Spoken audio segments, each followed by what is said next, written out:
In 2014, a couple came back to their house and found it absolutely destroyed, but in totally baffling ways. All of their shoes that had the soles inside of the shoe ripped out.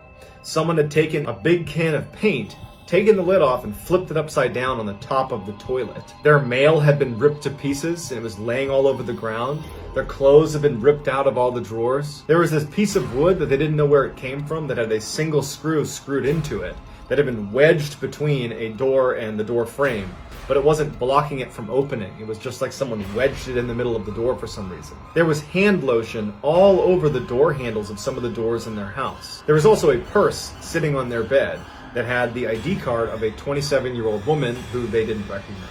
The couple does a quick look around, but is worried someone might still be there, so they leave and they call the police. The police show up and they're just as confused as the couple because nothing was stolen. There was no sign of forced entry. It was just like someone came in there and wrecked the house and then left. It was very confusing. And so ultimately the police just went back to their precinct to write up the report and told the couple, lock your doors and be on the lookout for someone trying to rob you again. After the police left, the couple began cleaning up the mess inside of their house. And after a couple hours of doing that, they decided, you know what, we'll finish this up tomorrow. They're laying in bed and they start hearing this sound that sounds like an animal dying coming from underneath their bed. Now, they didn't think this could be a person because there was almost no space underneath their bed. They jump up and run out of the bedroom and call the police again. Police show up, they go into the bedroom, and there is a person underneath their bed. 90-pound, 27-year-old crazy woman who was high on carrying a knife and a hypodermic needle. And she was under there burrowing a hole underneath the bed. She was the same woman that was on that ID card in the purse that they had found earlier. Her story was she climbed up the tree that was outside the window while the couple was gone. She ransacked the house for reasons we don't understand and then went under the bed. And there was so little clearance under the bed that the couple did not think to look under there for people. So that whole time they were cleaning up, she was still in the house. Luckily, she didn't get all the way through. Who knows what she would have done if she'd actually punctured all the way through. This girl did not know this boy particularly well. She was in her bedroom and she was flipping through her phone when she gets a text message. The message was coming from a boy she had recently met via Snapchat, so it was very creepy to be told, "I'm on your property." But either way, she went to the window to look. There's no one out there. And it's late, so she can't really tell if maybe he's hiding or something. But she feels really creeped out by this, and she ends up leaving her bedroom and going into her mother's room and tells her mom, "Hey, I'm gonna sleep in here with you tonight." And as she's about to put her phone down and actually go to sleep, she gets another text. She shows her mom. Her mom's like, "Oh no." She jumps out of bed, every light goes on, runs downstairs to confront this person who's apparently in their apartment, but he's not there. The next morning, the mother is still sleeping. The girl wakes up a little bit early and she decides to go into her bedroom. As soon as she walked in, she would later tell reporters that immediately she felt like she was being watched. And she's thinking to herself, that boy got to my head and I'm psyching myself out. She looks down at her bed and under the bed is a face. And it's the face of the boy who had said, "I'm outside your house," and he's the same one who said, "I'm in your house." And he's smiling up at her and he's clutching his phone looking at her. She runs out of the room, she runs to her mom's room and says, "He's in there, he's in there." The mother comes barreling in, protective mama coming in. The boy in a panic runs to the window, pulls it open and jumps out of the window. The boy would turn out to be Kyle Ravenscroft, and he had very quickly become obsessed with this girl. And he just wanted to be close to her. And so when she got that text message that was, "Hey, come look out your window," he was hiding. And when she went into her mom's room, he could actually see her go into the mom's room.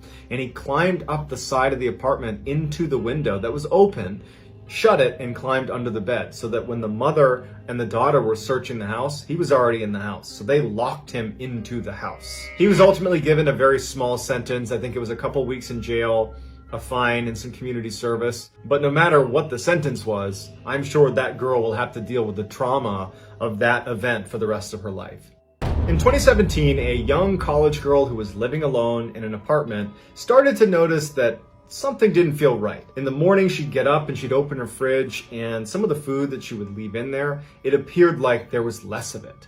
A couple times she would wake up and she'd walk out into her living room and one of the pillows would be in a different position or had even fallen off the couch. and she started having these nightmares at night that someone was breaking into her apartment. One night, she wakes up from one of those nightmares and she's drenched in sweat. She decides she's going to take a shower before she goes back to sleep. She goes to her bathroom and she brings her phone.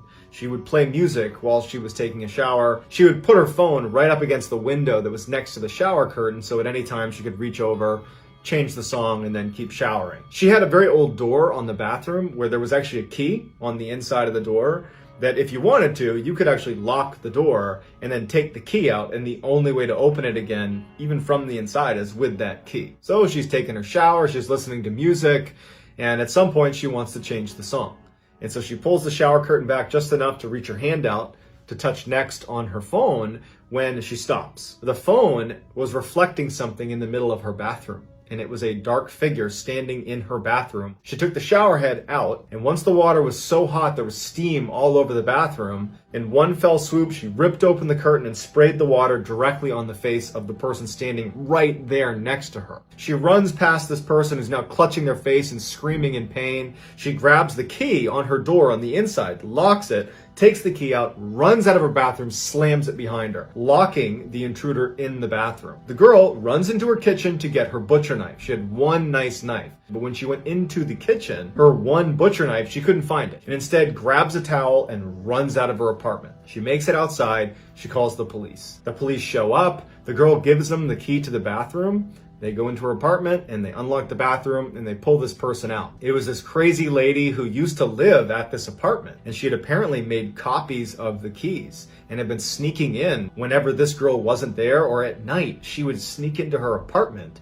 and she would sleep there on the couch and then leave before the girl woke up. So as the police bring this woman away, one of the officers breaks off and goes over to the girl who owns the apartment, and he holds up an evidence bag, and it's the girl's butcher's knife.